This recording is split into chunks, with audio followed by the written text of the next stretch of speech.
Hi, this is the Philosophical Angle program, and I'm your host, Chris Angle. I'm the author of 4 books on philosophy. One is the Philosophical Equations of Economics. These books are available free for viewing at thephilosophicalAngle.com. If you like to make comment about the program, give us a shout at contact@thephilosophicalAngle.com. Along with me is my colleague and co-host, Rick Samuelson. Rick graduated from Yale, has MBAs from Wharton and Tufts, and he's an independent venture capitalist out on the West Coast. Good to see you, Rick. And you. The purpose of the Philosophical Angle program is to examine the nature of concepts being used in current media, and we're going to talk about China and why the Communist Party of China doesn't tell the truth and responds harshly to almost anything it encounters when there's something it doesn't like. And so we're going to explore why the Chinese Communist Party does not tell the truth and responds harshly in general. The first, I think, a good example of this is the Chinese Party's virus. The Chinese virus, and it can't even tell the truth about that. It's considered a state secret, as noted in the Epoch Times. And look at Hong Kong. Look how harsh and severe it responds to those who want freedom. Look how it treats the Muslims within its borders. Look how it's been stealing U.S. technology from universities. I think Rick will have more on that later. So why do they do it? And the reason is that because they are totalitarian. And we probably should ask ourselves, why is that a factor? Well, if history can provide any indication, authoritarian regimes of history have tried to steal knowledge and anything else they could get their hands on. Look at the Soviet Union. Look at their history. But we still have to ask the question, why? Why do they do it? And they do it for 2 reasons. First reason is that any authoritarian regime, knowledge is not accumulated as fast as in a diffuse, decentralized system, such as that which is generated by the free market enterprise system as we have in the United States. So in order for the totalitarian regime to keep up with the free market enterprise, they have to steal knowledge so they can keep up. And the second reason is I'm going to call it the Lord Acton principle, which is that power corrupts, power tends to corrupt, and absolute power corrupts absolutely. So the reason why totalitarian regimes cannot accumulate knowledge as fast as the free market enterprise system is that knowledge constantly has to go only in one direction, which is upward toward a central depository. On the way up to that central depository, 2 things can happen. First is that knowledge gets lost on the way up due to inefficiencies in passing the knowledge. And the second reason is that the knowledge passes upward. It runs into anti-knowledge, which are the laws and regulations that totalitarian regimes put in place with rigid conditions that come with the ideology attached to the totalitarian regime, whatever that ideology may be. In the free market enterprise system, knowledge is treated differently. It runs in all directions to wherever it is most relevant, and it goes to where it can be controlled in the most efficient manner. And this is the theory of information and knowledge relevancy. That is, market flows to wherever it's needed.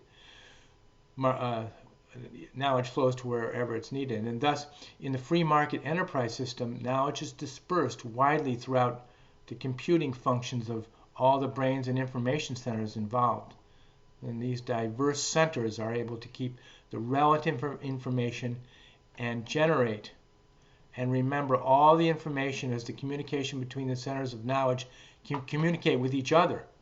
And in the totalitarian regime, this is constricted.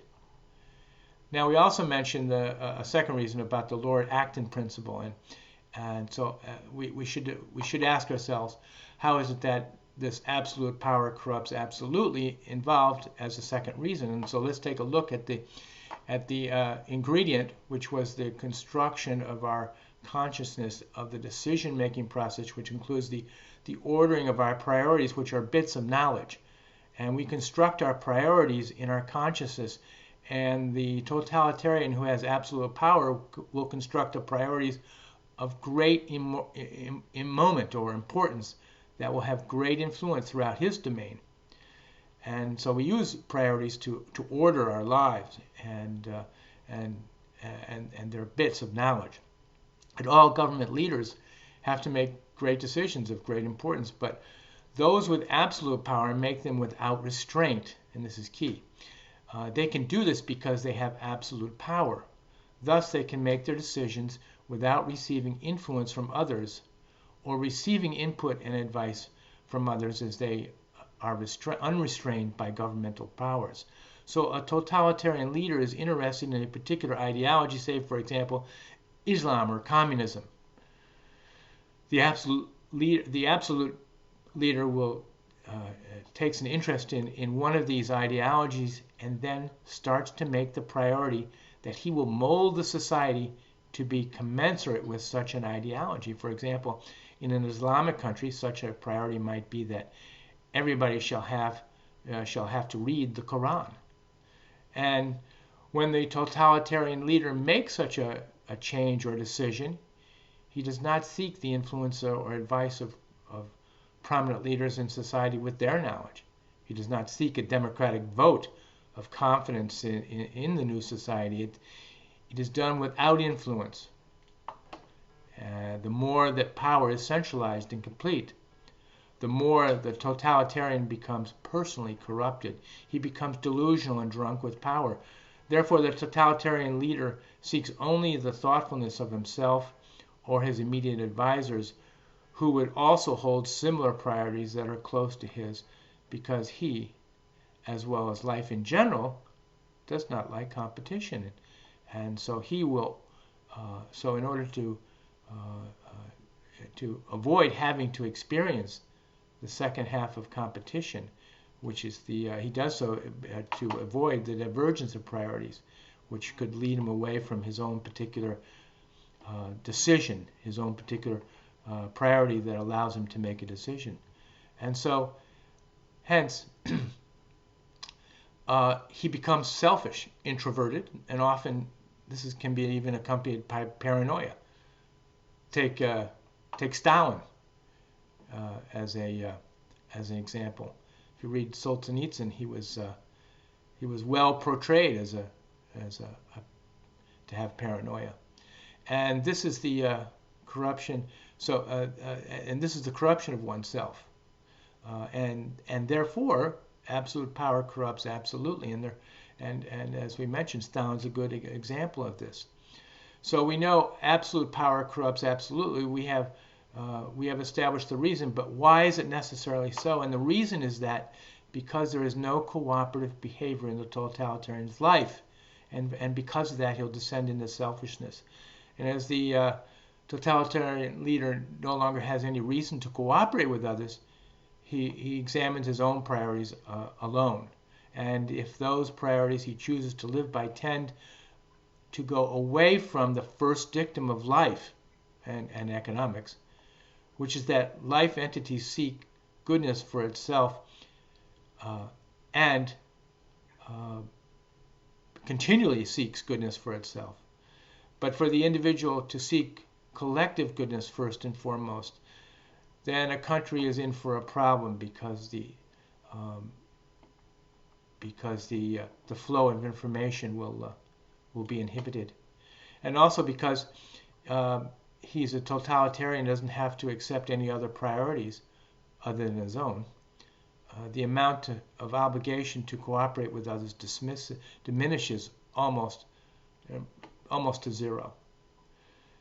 And because it's natural and easy to be selfish, the totalitarian necessarily does become selfish and look to his own priorities. And the more you are isolated due to non-cooperative behavior, you will believe in your priorities and thoughts, and you'll believe that they are superlative, and thus the despot becomes delusional. And because cooperation with the despot is only one way, that is, the despot expects cooperative behavior to come to him without he having to export it from himself, and because of that, his reaction is harsh when cooperative behavior does not come to him. The despot does not have to cooperate with others or with any outsider, and so his reaction is harsh, and the more selfishly corrupt the despot, the greater the potential for harshness. And it is harsh because the despot has no ethics, and his only ethic is that the end justifies the means, which is not really any ethical philosophy at all. In actuality, is the lack of ethics. Is when you have no ethics at all. When you have the end justifies the means philosophy, you have no ethics. And this is true because ethics is the appropriate dispensation of respect. We need respect in order to cooperate, and we need to cooperate in order to produce goods and services, which is the essence of goodness for us. So the despot will retaliate with harshness and lies and harshness because he has corrupted expectations of one-sided cooperation, and he has corrupted the priorities for society. And as such, he is one who has no ethics, no empathy, no culture, and one who is totally corrupt. And if totally corrupt, he will strive to accumulate immense wealth. And so enough of me. Let's see what Rick has to say about China. Well, the one interesting point I would start with is, and this is certainly not my observation, but that of many on the left and the right who wondered how could successive U.S. administrations gotten so wrong their view on how China, and the Chinese government in particular, would evolve as it became wealthier and more open to world trade, exchange of students, and so forth. It is remarkable, despite hundreds of thousands of students being invited to the United States to study at the universities, how little impact that effort over many years has had on Chinese society, broadly speaking. There's been little, if any, liberalization of ideas in China. There is remarkably little dissent. For example, in response to the Hong Kong riots, where is the widespread dissent within mainland China itself over what are obviously very heinous acts? We know the mainland Chinese are aware of what's going on there. It's not a secret. It couldn't possibly be a secret. And yet you don't see much of an organized effort at dissent there. Why is that? What I find very interesting is how the Chinese Communist Party has gotten the Chinese people, the mainland Chinese people, to go along with their totalitarian regime. I remember a number of years ago when I was in Shenzhen trying to negotiate a deal to buy a stake in a local securities company, and the first thing we did was we went to meet the provincial governor for lunch. I thought that was kind of odd, only to discover that the state, at least the province, owned a stake in the securities company.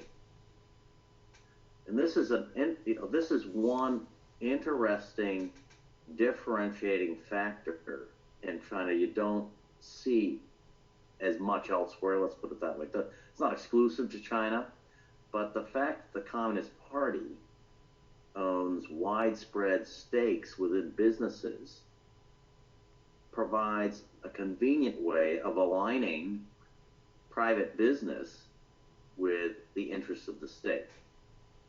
So that's one rather clever maneuver that the Chinese totalitarians have used to create that kind of alignment.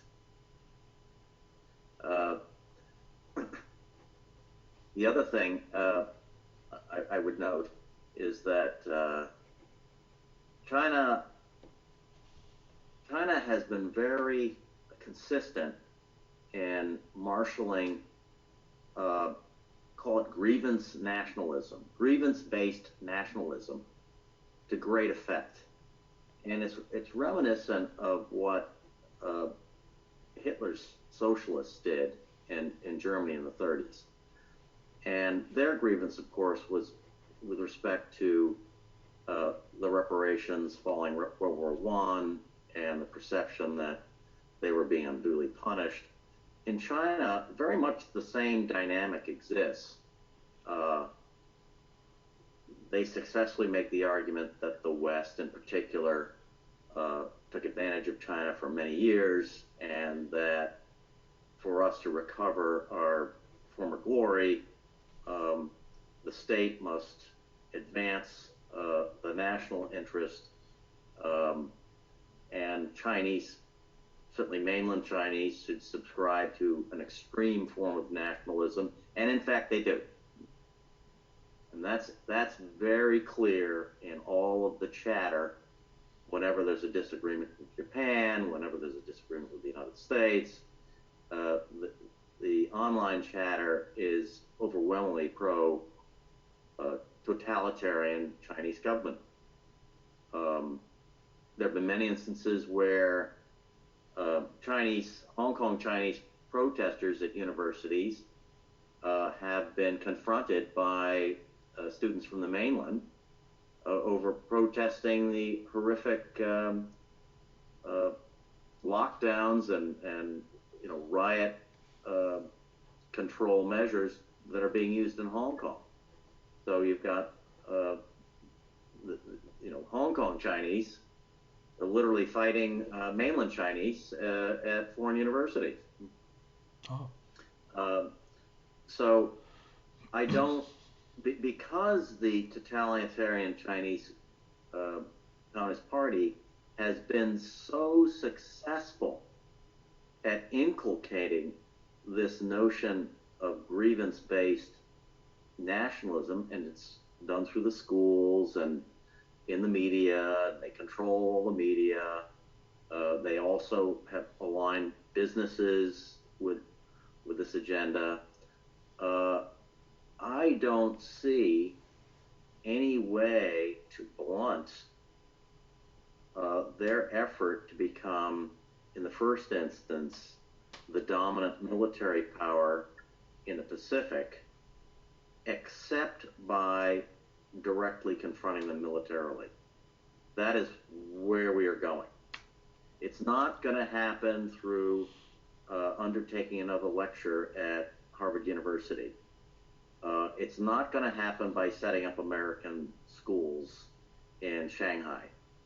All of those techniques are overwhelmed by the broad control that the Communist Party is able to exert over the corpus, the mainland corpus of China, through the media, through the school system, through online communications. The fact that they can monitor everyone knows they're being monitored. It's extremely efficient. It's extremely widespread, even in the smaller cities. People are photographed constantly. Their movements are known to the Central Communist Party. So, it's a situation where the conditions for, or an Orwellian version of the modern day state have already occurred in many respects. So I'm not I'm not optimistic about China's ability to accommodate Western liberal democracy in any form. Its mission is to displace Western liberal democracy. They're probably not interested in doing that in Europe or the United States per se, but across a big chunk of Asia, yes, I think that is where it's headed. Got any predictions about Hong Kong for the future here? I think they would like nothing more than to have the United States issue visas to all the Hong Kong Chinese, have them leave, and replace them with mainland Chinese, and then problem is solved. What do you think really will happen? I think the game is over. They will use military force as needed to quell rebellion. They will use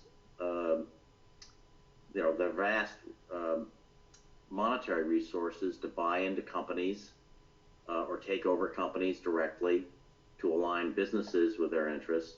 They'll use the same techniques. That they'll drastically reorder the educational system, alter it to suit the mainland Chinese model, and over time, the Hong Kong Chinese will become accustomed to these new conditions, and they'll adapt. Right. Okay. They'll leave. Very interesting, and we'll have to have more discussion on this in the future. So thanks, Rick, for that, and we'll see everybody next week on the Philosophical Angle program.